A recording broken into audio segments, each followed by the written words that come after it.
Do you have undetected past life PTSD affecting your life? Hey there, Phoenixes. Daniela Langford here, your life and soul rejuvenator here at Redesign Your Life Forever. And like so many of you out there, for years, I had no idea what was going on with me. I felt like I was broken, there was something wrong with me, and that basically I was going insane. Little did I know that I was struggling with PTSD that in this lifetime had no real basis. And it was really destroying my business, personal life, and, not to mention just on a level of me, my sanity and my self-worth, which of course leads into all of the other areas of your life. After doing inner and regression work, I came to the realization that my previous life experiences were playing a part in my current struggles. So if you are struggling with symptoms of PTSD or PTSS, past life or current life, you'll definitely want to stay tuned for this one. Today, I'm going to be sharing with you symptoms and a deeper explanation so that you can self-identify, and a 4-step process that can help resolve and relieve those symptoms, and not just the symptoms, but the cause behind it, to give you the freedom to be the real, true you and live your life to its fullest without fear and being frozen in the past. All right. So as it turns out, past life issues that carry into the current life are often thought of as being the result of karma, right? And the Western notion of karma can sometimes be boiled down to a really simplistic notion, right? Like this, like implying that if something bad happens to you in this life, it's only because you did the same thing to somebody else in the past. Well, really, the wounds and unhealed traumas that we have experienced in past lives actually contribute immensely to our current life experience and constitute a large part of our karma, right? So to understand how past life wounds impact us in the present, we really need to look at how trauma affects the psyche in our current lifetime. So first off, a traumatic event is any overwhelming experience, physical, emotional, mental, or spiritual, that has caused an inability, in the psyche to integrate it fully and continue on in the same manner as before the experience. So what happens is trauma leaves a lasting and damaging impression that ends up manifesting as a combination of symptoms usually, which include but is not limited to stuff like chronic disassociation, living in a fantasy world, anxiety, phobias, persistent fear, avoidance, armoring or rigidity, suppressing emotions, big one, physical, emotional numbness, or mental confusion. Any of the combination of these symptoms are classified as PTSD or PTSS by modern psychology. So psychologically, the natural fight or flight response is activated when an individual is faced with a threat or overwhelming experience, like mentioned before, right? If the person is overwhelmed or defeated, aka they can't fight or escape, the natural response becomes a frozen impulse, an action that was never completed. The potential to develop PTSD or SS varies from person to person, but when it does take hold, the physiology changes, as does the psychological state, which I'm sure you all can relate with. So essentially, PTSD symptoms are caused by a frozen residue of energy, right, that was not discharged or resolved when the person was threatened or had that overwhelming experience. So in essence, a trauma is an inner scar that just won't seem to heal, right? The scar then becomes a weak or a vulnerable spot in the psyche, in the energetic field, attracting similar experiences again over and over in an attempt to reconcile. As we all know from personal experience, most likely, people find themselves reenacting whole traumatic events or aspects of it without even conscious awareness that they're even doing it. This often happens on the anniversary of said events, or it can be like a chronic recreation, like the traditional abused woman who continually, subconsciously chooses abusive partners, right? Which I'm sure 90+% of the women listening to me now can identify with this to some degree, which I know I was caught in that cycle myself for a good period of time. This is what Freud described as repetition compulsion. He initially theorized that this is the psyche's attempt to heal by recreating the event symbolically, or in actuality, the psyche is attempting to gain mastery and completion, finishing off unfinished business. This idea of repetition compulsion that applies to a trauma experienced during a single lifetime also makes sense in the longer sense over the lives of many souls, or the lifetimes of a soul. Many lifetimes of the soul. So it would seem that the soul over the course of many lifetimes does attempt to heal by recreating, in essence or in actuality, those traumas that were experienced in its past. Okay, so this is what's happening. This is what's going on. So if this is starting to sound scary or insurmountable, thankfully, you couldn't be more wrong.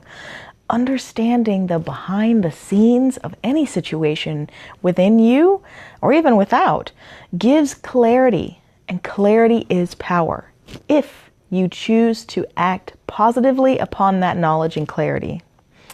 I work with healing these traumas and imprints with my clients every week with past life therapy, or PLT. Our past life selves are not only characters in past dramas, like a friend of mine likes to call them trauma dramas, but they also live within us today as those sub-personalities, as little parts of us that are still with us.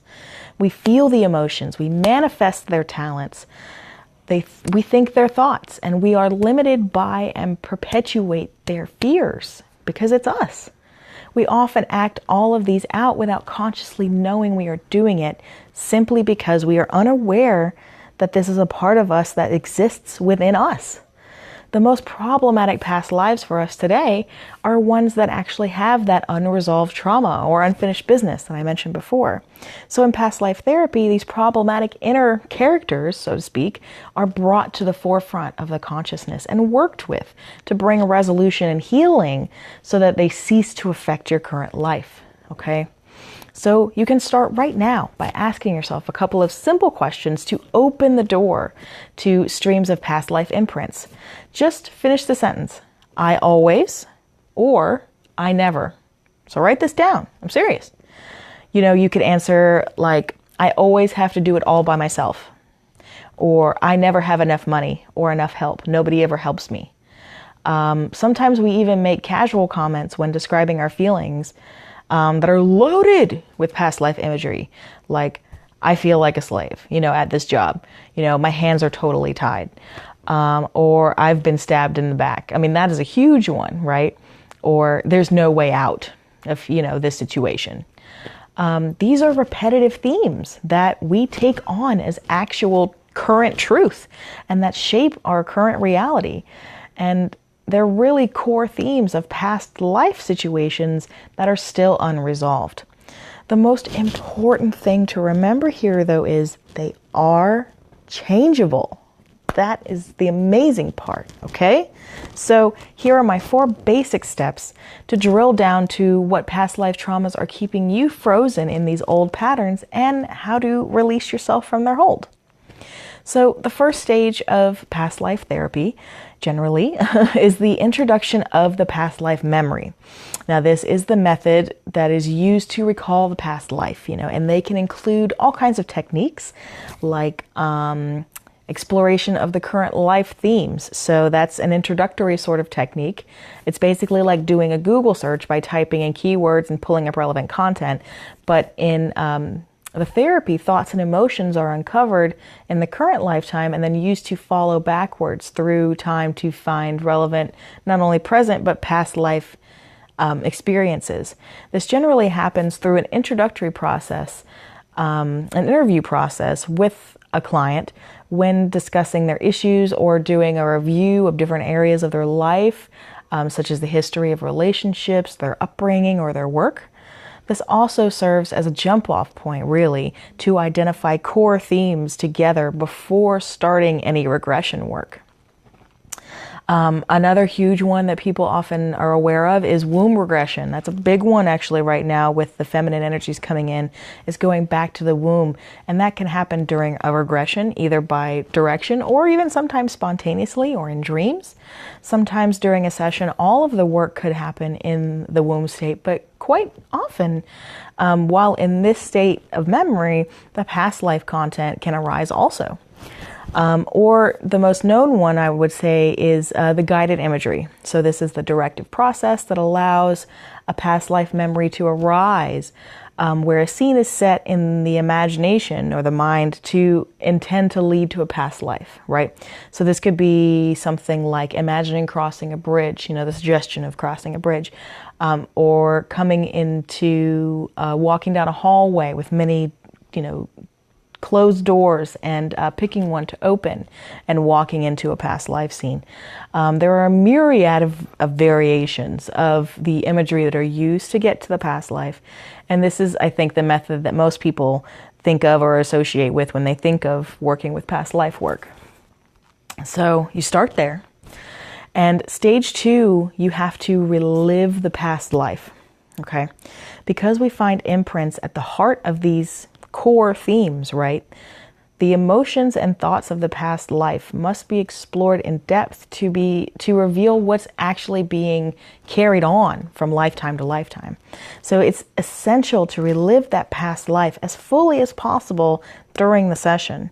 And there are many reasons why that's part of a therapy, but the two main ones is that it's, again, essential to find the trauma itself, the original trauma that caused the freezing and dissociation. And secondly, the client really needs to uncover the depth of their past life experience to actually heal it in its entirety. So stage 3 generally has to do with working with death and the afterlife phase. So every past life we have had ends in death, in the physical death. And each death is a transition stage for the soul. So in therapy, it's often where sometimes the most crucial part of the healing occurs, finishing that unfinished business. Since we know that consciousness survives physical death, it's possible to follow it through the process and into the afterlife through death. So anybody who works with past life therapy knows that you can follow the consciousness into the afterlife, and that many don't even report that they don't perceive even the light after death, that they are still caught in their emotions and thoughts, and they're still looking for loved ones, or they're still angry at the people who killed them. There are so many variations of the kinds of imprints that are held onto at death. So this is why in past life therapy, the state of mind and emotions at death can be most important to capture and bring to consciousness, current consciousness, because these are what have led to the lost parts of the soul.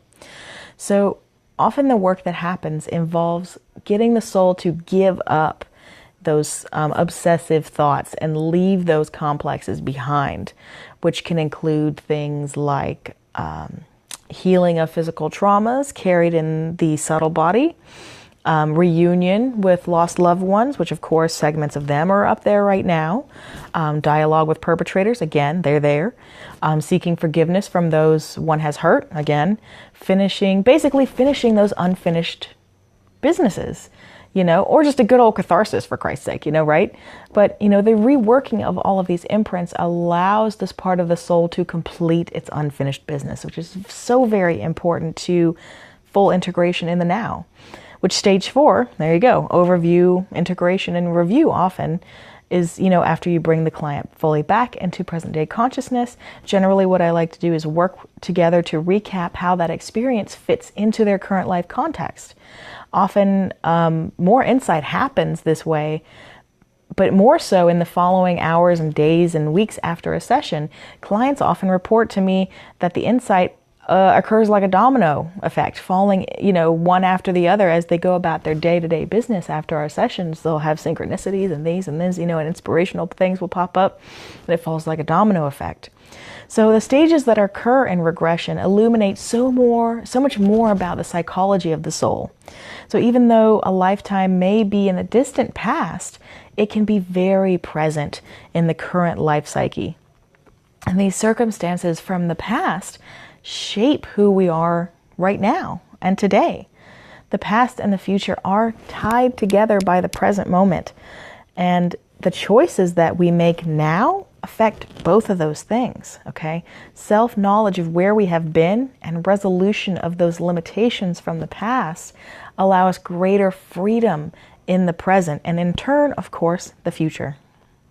So if you found yourself stuck repeating destructive or defeating patterns and don't know why and are interested in learning more, I do have approximately 5 slots left for those free clarity sessions this week.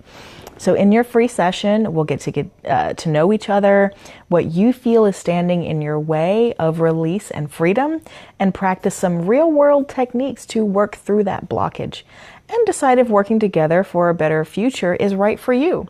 To be straightforward with you, I know most people probably think that it's constant offer here, there, and yonder, but honestly, I don't make that offer to every person who books that free time, because truthfully, not every person is a good match to work with me, and I'm not a good match to work with them. I do offer my free 30 minutes to everyone as a part of my desire to serve and help heal as many as possible in any way, but truthfully, some people aren't right to work together on a solo one-on-one basis. And that's just all there is to it. There's no harm, no foul, but I am making sure that I am offering myself to you because it's important to me. So check out the link in the description box to book your free time. I really can't wait to help you unfreeze and be able to finally move forward with your life, because this is revolutionary. You are the revolution, all right? Phoenix love, my loves. Daniela of Redesign Your Life Forever, ReDYLF, and I will talk to you soon.